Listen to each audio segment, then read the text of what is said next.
Sanibona bafethu uvane sport lo so namhlanje ngizokhuluma igame ade siyidlala namhlanje sidlala iMC Alger. So this was a return fixture ade dlalelwa le Orlando Stadium.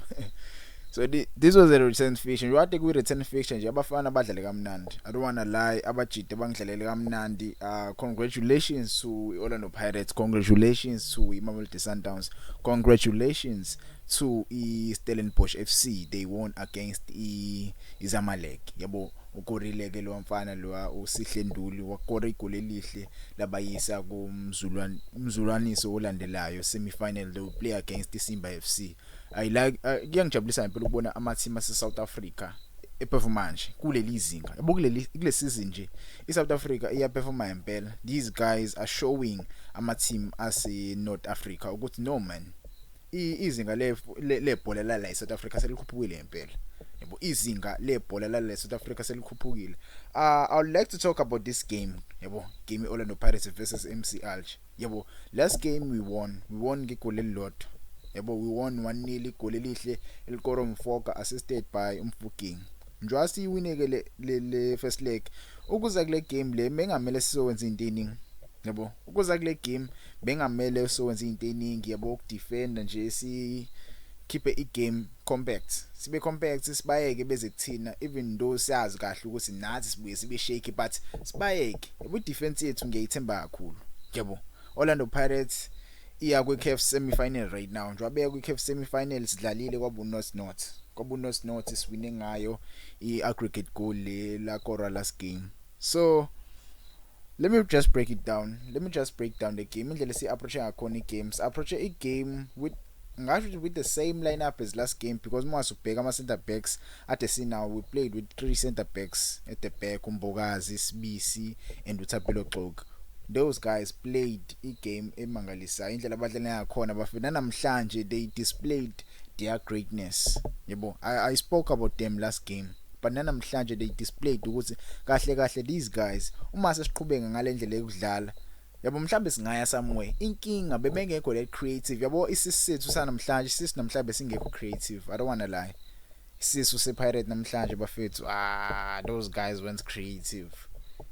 Angazi bekwenze njani ngombatha mfethu noMakehleni Makhawula yabajida angazi noma mina yini bafethu yabo I don't know maybe it's me maybe angibonanga kahle wona wangitshela lapho kuma comments but I didn't see those guys showing up to the part. I didn't see them yabo umbatha mfethu like kwi market sidinga umdlali esingathembela kuyena. Yes umbatha first half the guy was exceptional, the guy played very well yabo the guy first half nje umbatha ungidlalele kamnandi but second half I didn't see umbatha lo ngimbone first half.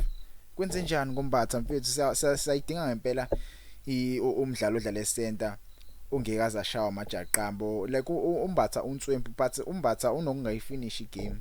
Yabo umbatha unokungayifinish igame leyo nto ayikho health.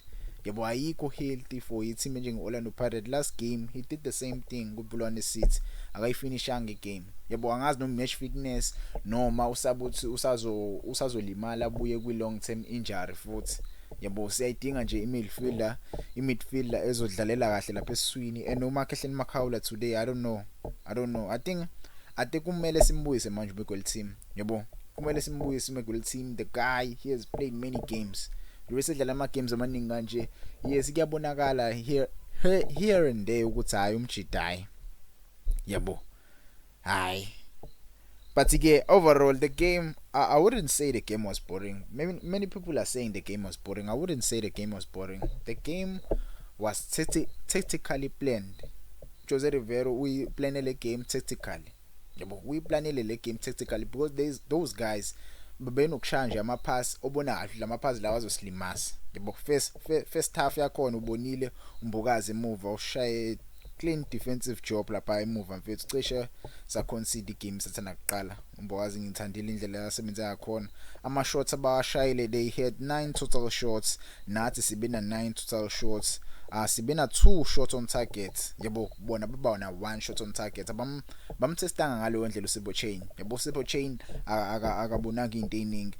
Ichance ayitholile ke uMagopa last minute chance. You see that chance if siyikorile leya goal ya maybe bengizojabula uthi hayi siyakuma vele ngiyajabula ukuthi siyakuma semi final but if we scored that goal if we scored that goal bafethu, if we scored that goal ngabe simnandi, but ke akusenani siya kuma semi-finals sodlala against le team le Pyramids FC, but ngizokhuluma ngayo maduzana. Ama shots esiwashaye outside the box, we had 7 shots, we have 7 shots outside the box, yabo sibe ne chance eyodwa esiyimisile.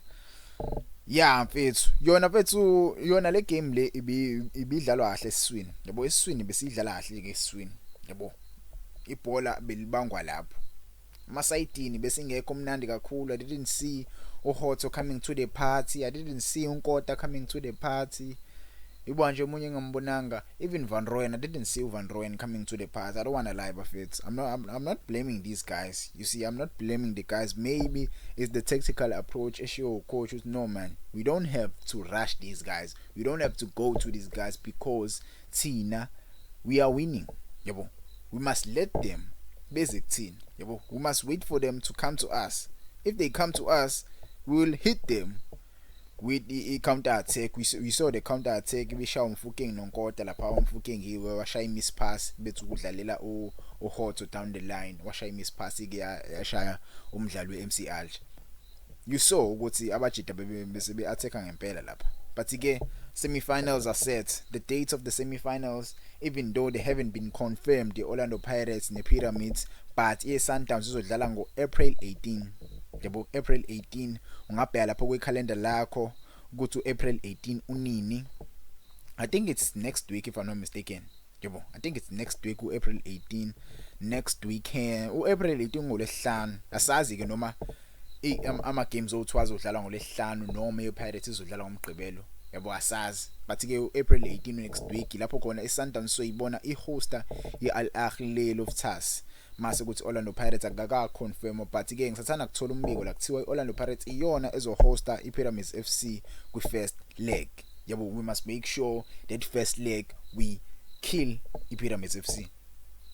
Yabo, we bury nje iPyramids FC.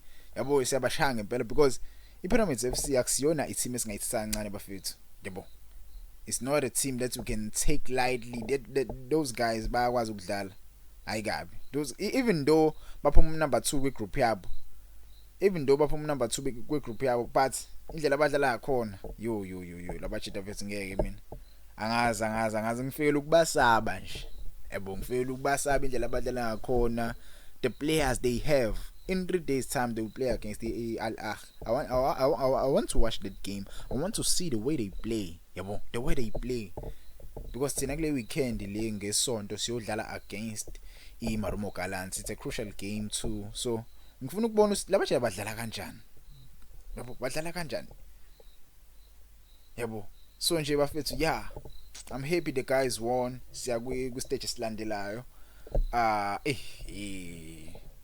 Yabona kodwa indaba yalabadlali laba mfethu abangabuyi egroundini oSaling. But ke that's a story for another day bafethu. Ngizokhuluma ngoSaling eksasa. Yebo, abantu abaningi bafuna ukuzwa ukuthi kahle kahle kwenzakalani ngoSaling. I will speak about the issue of Umonapule Saling. I'm not happy because if Umonapule Saling ube khona, something ngabe silitholile igoli, ngabe sitholile ama goals. Yebo, you never know. You never know. But again, overall, the guys managed to go through the second round of the competition. Yabo, iyona ke into ade siyidinga le. Ade sagcina ukubona amathema la South Africa ba kule stage lesi. Kahle kahle into engakazi ibe khona. Yebo, into nje engakazi ibe khona lesibone amathema la South Africa edlulela kumncintiswane lo. Yabo, ifika kuma semi-finals. Into nje yenze oqala leso kuyangijabulisa ukubona izinto ezikanje bafethu. Uvane Sports lo ungakhohla usubscriber, yebo, ungakhohla bafethu usubscribe. Ushaya nje lo subscribe button wakho fethu sifike ku 10,000 subscribers. Ngiyabonga for support eningiyayo nabafethu. I'm happy ukuthi amabhani yadlulile, Mamelodi Sundowns edlulile, a South African team representing i South Africa le on a continental stage. Iyos representa futhi on a global stage mase bedlala kwi Club World Cup. So I'm happy. Yabo, ngiyabonga bafethu for support. Still is naso sidlulile. Before ngivale, yazi ngifuna ukukhuluma about le incident eyenzekile eOrlando Stadium. Yebo, we saw the fans ama-fans e-MC Alger and the players of i-MC Alger. I wouldn't say ama-fans but I think it's the players yabo belwa nabadlali be-Orlando Pirates. I don't know man, these North African teams they think they own i-football yala e-Africa indlela aba-acta ngakhona yabo. They don't wanna admit they don't wanna see ama-South African teams yabo eperforma le ndlela eperforma ngakhona, like into entsha kubona amathima la eMzansi eperforma nje, even iBafana iyabashoka in the continental stage yabo. I saw the scenes, I saw the footages, I saw the videos njengoba ubona nje le video ekudlalela yona la yabo. You can see ukuthi bayalwa ngempela, bafuna ukushaya abadlali be-Orlando Pirates. They want to hit uSipho Chain. This is not good. This is not good for iCAF. This is not good for ibhola la eAfrica yabo. We want to see izinto ezikanje ziyekwa because this is not professional. Mase siba nje neqiniso yabo, siba nje neqiniso. This is not professional. Izinto ezikanje kumele ziyekwe bafethu, ayikabi kumele ziyekwe yabo. I hope the fans adeyile koyibuka le game ahambile ayo support iPirates are safe la ikhona, because izinto ezikanje zingadala abantu abaningi belimele beyiswe ibhedlela. We saw against iSteelers and Zamalek, we saw the fans fighting. We saw ku game iMamelodi Sundowns, ama-fans ale North Africa ES Tunis, they were fighting with ama-fans eMamelodi Sundowns. So into ezikanje bafethu engawuzingayekwa bafethu yabo, ziyekwe nje noma kuvele nje kucace ukuthi awavumeli ukuthi angene ama-fans away, because indlela aba-acta ngakhona yabo, they even go to stadiums with flares. They know ukuthi ama-flares awekho allowed in South Africa yabo. Holding those flares, shisa lezo zinto, ukusebenzisa ama-laser. They like to use lasers when we play away yabo. I don't know why they allow them to have lasers yabo. When we play away, those teams in North Africa bavele bapoza ama-laser into ekanje. So yes, I'm happy ukuthi bawinile, but ke awungijabulisanga ukubona ama-scenes enzeke igame isiphelile yabo. I hope indaba izoxazululwa because igame isiphelile. The game iphelile. Maybe they were crying ngale penalty shouts le abayibonile lapha yabo. You saw Van Rooyen lapha kahle Van Rooyen akahlelanga lutho. The guy just dived yabo. That was supposed to be a yellow card. Emaqinisweni nje bekumele kube yellow card ke, but ke that's a story for another day. Orlando Pirates nil, MC Alger nil. On an aggregate score, Orlando Pirates 1, MC Alger nil yabo. Orlando Pirates ke iwinile idlula kumnqandisa on semi-final against the Pyramids FC yabo. Ngiyabonga bafethu, uVane Sports lo, ungakhohlwa usubscribe.